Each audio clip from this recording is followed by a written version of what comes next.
कौन कहता है कि आसमां में सुराख हो नहीं सकता, एक पत्थर तो तबीयत से उछालो यारो। नमस्कार, मैं अनिल शर्मा। दुष्यंत कुमार जी की ये पंक्तियां न सिर्फ उन्होंने लिखी है बल्कि समय समय पर अनेक लोगों ने इसे सिद्ध भी किया है, और उन्हीं में से एक हैं फिल्म जगत की जानी मानी हस्ती, पद्मश्री से सम्मानित श्री ओमपुरी जी। आज ओमपुरी जी का नाम फिल्म जगत में बड़े सम्मान के साथ लिया जाता है। उन्होंने अपने अभिनय से फिल्म जगत में एक ऐसी मिसाल कायम की है कि बड़े बड़े अभिनेता भी उनके अभिनय से प्रेरणा लेते हैं। मगर हर बड़ी फिल्मी हस्ती की तरह ओमपुरी जी का भी ये सफ़र आसान नहीं था। तो इस वीडियो को पूरा देखिए, और इस वीडियो में आपको ओमपुरी जी के बारे में कुछ ऐसी बातें भी बताऊंगा जो आपने अभी तक नहीं सुनी होंगी। 18/10/1950 को अंबाला में जन्मे ओमपुरी जी ने अपने जीवन में कई उतार चढ़ाव देखे हैं। उनके जीवन में एक वक्त ऐसा भी था जब तंगहाली के चलते उन्हें एक ढाबे पर झूठे बर्तन भी धोने पड़े थे। आज अपने शानदार अभिनय और दमदार आवाज़ के लिए जाने जाने वाले ओमपुरी जी का फिल्मी सफ़र बिल्कुल भी आसान नहीं था। घर की आर्थिक स्थिति तब बहुत कमज़ोर हो जाती है जब उनके पिता को सीमेंट चोरी के झूठे आरोप में जेल हो जाती है और पूरे परिवार को घर से निकाल दिया जाता है। तब इनकी माताजी मजबूरीवश इन्हें एक चाय की दुकान पर लगाती हैं, जहां इन्हें झूठे चाय के कप धोने पड़ते हैं और महीने के अंत में इन्हें 5 रुपये मिलते हैं। राहत की बात यह थी कि 2 वक्त का खाना इन्हें वहीं मिल जाया करता था। 10 साल की उम्र में ओमपुरी जी को इनकी माता ने लुधियाना भेज दिया, इनके मामा के पास, और वहाँ रहकर इन्होंने ग्रेजुएशन तक की शिक्षा पूरी की।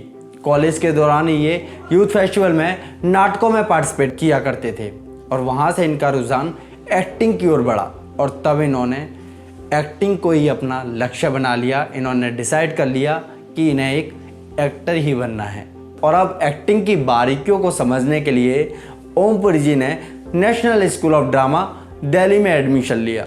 ओमपुरी जी कहते हैं जैसे किसी भी प्रोफेशन में सफल होने के लिए उसे सीखना पड़ता है, उसमें ट्रेनिंग की ज़रूरत पड़ती है, इसी तरह भी एक्टिंग सीख कर आती है। आज ओमपुरी जी फिल्म इंडस्ट्री में ये मुकाम हासिल कर पाए हैं तो केवल अपने दमदार अभिनय के बल पर। पूरे चेहरे पर चेचक के दाने, भर्राई सी आवाज़ कहकर इन्हें हर ऑडिशन से रिजेक्ट कर दिया जाता था। ऐसे एक्टर्स हैं जो उनसे प्रेरित होकर आए, मामूली शक्ल सूरत का इंसान इतनी बुलंदियों पर पहुंचा, मामूली शक्ल सूरत का होने के बावजूद। 1976 में घासीराम कोतवाल से इन्होंने अपने फिल्मी करियर की शुरुआत की। वैसे ओमपुरी जी अपने एक इंटरव्यू में ये बताते हैं कि इनकी पहली फिल्म चोर चोर छुप जाती, जो वर्ष 1975 में बीवी कारंत ने निर्देशित की थी, मगर आज उस फिल्म की कोई भी फुटेज उपलब्ध नहीं है। ये दोनों ही फिल्में कुछ ज़्यादा कमाल तो नहीं कर पाई, मगर ओमपुरी की एक्टिंग की खूब तारीफ हुई। और फिर वो दिन भी आया जब फिल्म आक्रोश में शानदार अभिनय के लिए इनकी खूब तारीफ हुई और इन्हें पहला फिल्म फेयर अवार्ड मिला। ओमपुरी जी अपने किरदार में किस तरह से रम जाया करते थे, उसके लिए मैं आपको एक किस्सा सुनाता हूँ। ये किस्सा है फिल्म सिटी ऑफ जॉय का, जो फ्रेंच डायरेक्टर रोनिल ज़ोल्फ ने निर्देशित की थी। इसमें रोनिल ज़ोल्फ ने ओमपुरी जी को एक रिक्शे वाले का किरदार दिया। इस किरदार में रमने के लिए ओमपुरी जी रोज़ सड़कों पर रिक्शा चलाया करते थे। एक दिन रिक्शा साइड में खड़ा करके ओमपुरी जी एक चाय वाले की दुकान पर जाते हैं चाय पीने के लिए। वहाँ पर पहले से ही 2 बुजुर्ग आपस में बात कर रहे थे। ओमपुरी जी को देखकर चाय वाला दूसरे बुजुर्ग से कहता है कि ये आपको ओमपुरी की तरह नहीं लगते। ये सुनकर दूसरा बुजुर्ग हाँ में सिर हिला देता है, और ओमपुरी जी अपना चुपचाप चाय पीते हैं, और चाय ख़त्म करने के बाद जब चाय वाले को पैसा देते हैं तो वो उससे कहते हैं कि मैं ओमपुरी ही हूँ। ये सुनकर चाय वाला चौंक जाता है, और जब ओमपुरी जी वहाँ से जाने लगते हैं तो उस दूसरे बुजुर्ग से कहता है कि देखो बेचारे की क्या हालत हो गई, कितना अच्छा एक्टर हुआ करता था, और अब देखो रिक्शा चला रहा है। ये बात ओमपुरी जी के कानों में पड़ जाती है, और ओमपुरी जी खुश होते हैं क्योंकि उनकी मेहनत रंग ला रही थी। ओमपुरी जी को लोग फिल्म इंडस्ट्री में मोमपुरी भी कहते हैं। उसका कारण ये है कि बहुत जल्दी भावुक हो जाया करते थे और बहुत ही नर्म व्यक्तित्व वाले थे। ओमपुरी जी ने अपने फिल्मी करियर में 150 से ज़्यादा फिल्में की हैं।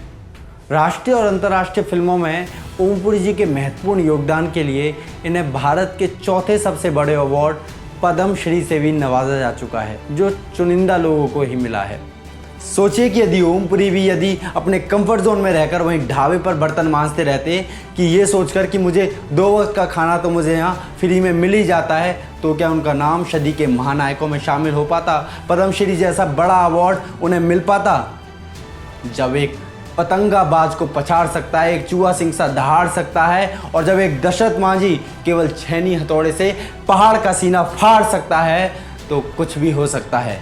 सदी का वो महानायक हमारे बीच अब ना रहा हो, मगर उनके द्वारा निभाए वो दमदार किरदार हिंदी सिनेमा में हमेशा अमर रहेंगे। उनकी वो गूंजती हुई आवाज़ हमेशा हमें प्रेरणा देगी कि यदि मैं कर सकता हूँ तो तू क्यों नहीं। इसलिए उठ खड़ा हो और अभी डिसाइड कीजिए कि आपको क्या करना है, कमेंट में बताइए। और ओमपुरी जी के जीवन संघर्ष से अगर आपको प्रेरणा मिली हो तो इस वीडियो को लाइक कीजिए, चैनल को सब्सक्राइब कीजिए। Thank you.